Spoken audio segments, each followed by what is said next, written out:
Je ne savais pas encore combien de temps je resterais caché là, sous cette lumière pâle. Peut-être même qu'il m'avait déjà trouvé. Les battements de mon cœur résonnaient comme le son d'un tambour. J'avais le souffle court et la sueur perlait sur mon front. J'étais seul. Je n'étais pas en sécurité. À tout moment, il pouvait arriver. Un bruit métallique se mêla au souffle du vent. Je frissonnais. Puis un silence sans aucune sérénité, un silence lourd. Sans même détourner le regard en direction du grincement, je savais qu'ils étaient là pour moi, pour me faire du mal sans doute. Ma vision devenait floue, je ne pouvais pas la cacher. J'avais peur. Était-ce le courage ou le désespoir qui m'avait fait tourner la tête? Je savais qu'il m'observait. Était-il venu pour moi? Cet homme dont le visage était caché, dont les vêtements étaient sombres.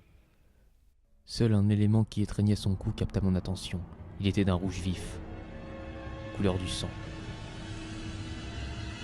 Il était maître de la situation car il se tenait entre moi et la seule issue possible.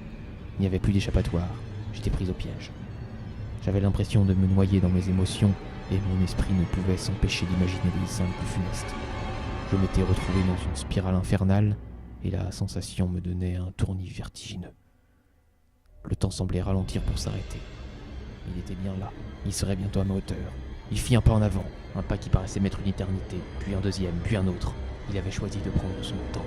Savait-il au moins que je n'avais jamais été coupable? Il se tenait désormais devant moi, tout puissant qu'il était.